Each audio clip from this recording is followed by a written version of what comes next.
Meninos, olha eu de novo. Bom dia, tudo bem com vocês? Espero que sim. Que dia hoje do mês? Hoje é dia 30 de junho de 2021, quarta-feira. Meninos, lembram na aula de ontem que nós falamos sobre as porcentagens de água salgada, de água doce? E hoje nós vamos falar sobre a água e as atividades humanas. Tá joia? Então vocês vão pegar o livro da página 41 a 45. A água e as atividades humanas. Pense em suas atividades diárias. Agora, identifique em quais delas você utiliza a água. Meninos, a gente usa a água em tudo que vocês imaginar. Vocês não concordam? Sempre a gente está usando água. A primeira coisa que a gente acorda, levanta, é usar água, não é? Então vamos lá. Diariamente, utilizamos água na realização de diferentes atividades. Você já parou para pensar na quantidade de água que você e seus familiares utilizam diariamente? Veja o quadro abaixo a quantidade de água utilizada em algumas atividades do cotidiano. Então aí está a tabela, né? A atividade, o tempo de duração, a descrição e o consumo de água. Escovar os dentes, 5 minutos. Torneira pouco aberta, consumo de água, 12 litros. Com a torneira fechada, enquanto escova os dentes, enxaguando a boca com um copo de água, menos de meio litro. Tomar banho de ducha, 15 minutos. Registro meio aberto, 135 litros de água. 5 minutos. Registro fechado enquanto se ensaboa. Consumo 45 litros. Descarga em vaso sanitário. Acionamento. Vaso que utiliza caixa. 6 litros de consumo de água. 6 segundos, vaso que utiliza válvula na parede, 14 litros. Olha para vocês verem o dobro, né? Agora, pense nos aparelhos elétricos que precisam ser ligados na tomada para funcionar.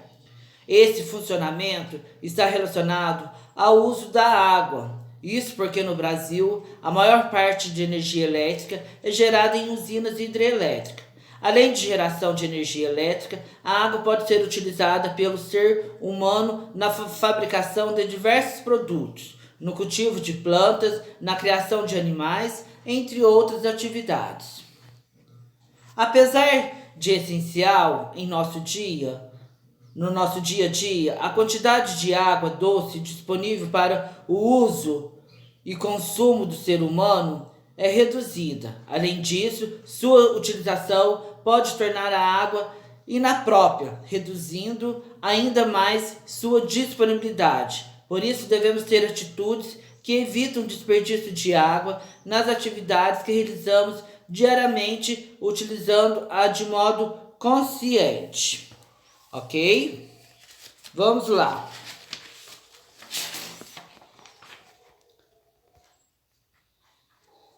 Meninos, antes de a gente começar a atividade, preste bem atenção. A maior parte da superfície da Terra é coberta por água. No entanto, apenas parte dela está disponível para o consumo humano. Além disso, parte dessa água vem sofrendo as consequências do seu uso pelo ser humano. Ok? Vamos lá. Nós vamos agora às atividades humanas e à poluição da água. Ok? As atividades humanas e a poluição... Desculpa. Vamos lá na questão número 2. Você e sua família costumam ter atitudes que evitam o desperdício de água? Para vocês refletir, você e sua família. Você ir na sua casa com seus pais, com seus familiares. Vocês têm atitudes que evita o desperdício de água? Número 3. De que maneira você e seus familiares podem tornar mais consciente o consumo de água na residência? Né? Agora vamos lá para as atividades humanas e a poluição da água. Uma das possíveis consequências do uso da água pelo ser humano é a sua poluição. Observe a foto abaixo. Olha aí para vocês verem essa foto abaixo. A gente pode ver vários resíduos, né, de lixo nesse rio, nessa água, como garrafa, plástico, sacolinhas de plástico, isopor, né, entre outros. Olha aí para vocês verem. O que foi descartado nesse ambiente? Né? Meninos, essa foto é do córrego poluído em Juazeiro, Bahia, em 2016. De acordo com o que vocês observaram nessa foto, o que foi descartado nesse ambiente? Número 5. O que esses materiais podem provocar nesse corpo de água? Certo? Vamos lá. Muitas atividades que o ser humano realiza liberam materiais e substâncias que podem chegar até os rios, lagos e mares. Alguns desses materiais e substâncias alteram as características da água, que se torna prejudicial aos seres vivos desses locais. Quando isso ocorre, dizemos que a água está poluída. Córrego, gente, é corpo de água de pequeno porte, ok? Vamos lá. A poluição da água altera diversas características dos ambientes aquáticos, como a quantidade de gás, oxigênio dissolvido na água e na quantidade de luz solar que penetra nesses ambientes. Essas alterações prejudicam o desenvolvimento e a sobrevivência dos seres vivos dos ambientes aquáticos. Veja abaixo algumas situações que podem causar a poluição da água. Agrotóxico e fertilizantes aplicados de forma inadequada nas plantações pode chegar até a água dos rios, lagos ou águas subterrâneas pela ação do vento ou da água da chuva, por exemplo. O esgoto industrial pode conter substâncias prejudiciais aos seres vivos. Esse tipo de esgoto pode ser lançado de forma inadequada diretamente nos ambientes aquáticos, ao chegar até eles a partir do solo contaminado, que é lavado pela água das chuvas. Os resíduos depositados nos lixões produzem um líquido poluente chamado chorume. Nós já falamos sobre esse chorume, esse líquido poluente, que pode infiltrar e contaminar o solo, bem como as águas subterrâneas, os lagos e os rios. O esgoto doméstico, sem tratamento, é despejado diretamente em rios, lagos, mares e provoca a poluição da água. Os resíduos jogados nas ruas, próximo aos rios, lagos e praias, podem chegar até esses corpos de água e poluí-los. Viu só, gente? Quantas maneiras que tem de poluir a água, certo? E nós temos que fazer a nossa parte, ok? Nós, como bom cidadão, nós temos que tentar, pelo menos, salvar o nosso planeta, fazer a nossa parte. Se cada um fizer a sua parte, o planeta será salvo, ok? Vamos lá para a próxima atividade. Meninos, antes da gente começar a atividade, eu vou falar para vocês um pouquinho do que foi visto, certo? Como foi visto anteriormente, a percentagem da água doce de superfície disponível para utilização é muito baixa e sua distribuição e consumo são extremamente desiguais. Alguns países, como o Canadá, consomem 650 litros de água por pessoa diariamente.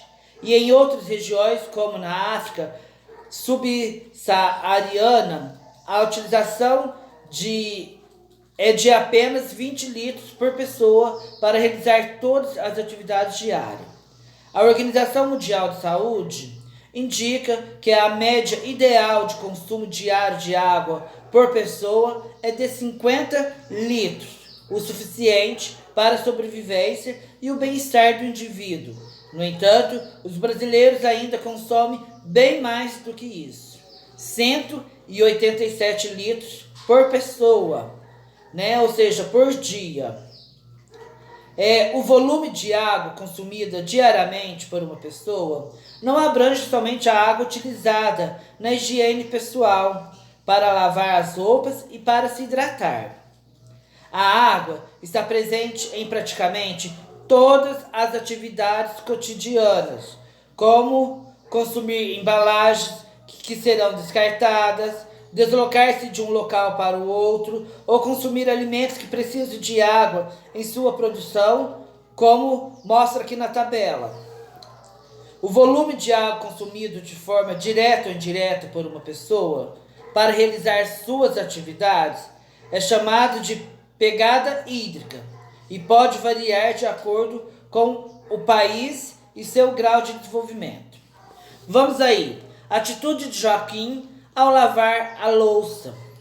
Contribui para evitar o desperdício de água. Por quê? Olha aí o Joaquim lavando a louça, ó. Com a torneira aberta, né? Não tá nem economizando água, só tá desperdiçando. Não tá nem aí, né? A atitude de Joaquim não é legal, ok? Então vamos lá. Número 2. Observe a tabela abaixo.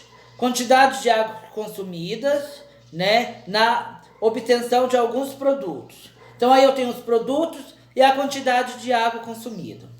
Meninos, 1 kg de carne de boi é consumido 17.500 litros de água.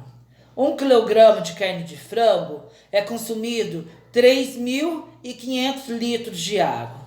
1 kg de arroz é consumido 2.500 litros de água. Uma camiseta de algodão tamanho M é consumido 4.100 litros de água. Uma folha de papel sulfite é consumido 10 litros de água. Essa é a fonte de pesquisa, né? Uso racional de água no comércio, São Paulo, Federação do Comércio do Estado de São Paulo, FEComércio, 2010, página 9 e 11, e daí está o site disponível. Na letra A, o que você notou ao observar os dados dessa tabela? Meninos, o que vocês observaram, o que vocês notaram ao observar os dados dessa tabela? Na letra B, como cada cidadão pode contribuir para que a água utilizada na fabricação de produtos seja consumida de maneira consciente? Então vocês vão responder aí. Como é que cada cidadão pode contribuir, né? De maneira consciente. Ok? Vamos lá para a próxima página, que é a página 45. Leia o trecho da reportagem a seguir. Os dados da Organização Mundial da Saúde apontam que no intervalo de 2030 a 2050, problemas como secas e enchentes irão causar aproximadamente 250 mil mortes acima da média anual. A carência no saneamento básico e tratamento de água agrava esse quadro, trazendo problemas como a proliferação de doenças como dengue, zika, chikungunya, que são causadas por mosquito em água parada, assim como a diarreia por ingestão de água poluída. Daí tá a fontes, né? Fontes de chuvas causam impacto negativo para a saúde pública no Brasil, né? E daí tá o site aí disponível. Meninos, além dos problemas listados acima, existe o risco de transmissão de doença pela água, como que a leptospirose, a hepatite A e o cólera.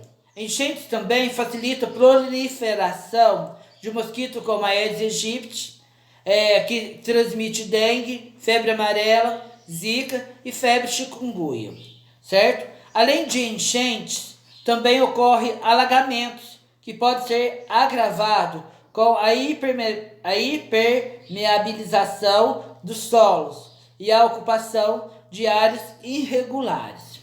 Vamos lá, meninos. Letra A. Analise a seguinte afirmação. Tanto a falta quanto o excesso de chuva pode ser prejudiciais. Você concorda com essa afirmação? Justifique sua resposta. Se você concorda ou não concorda, você tem que explicar, justificar o porquê. Tá joia? Vocês vão responder aí. Na letra B.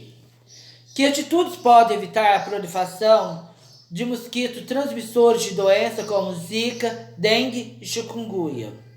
Né? Quais são as atitudes que podem evitar essa proliferação dos mosquitos transmissores de doença? Ok? Bom, meninos, a nossa aula de hoje, de quarta-feira, está dando encerrada. Que vocês possam ter um excelente dia e até amanhã.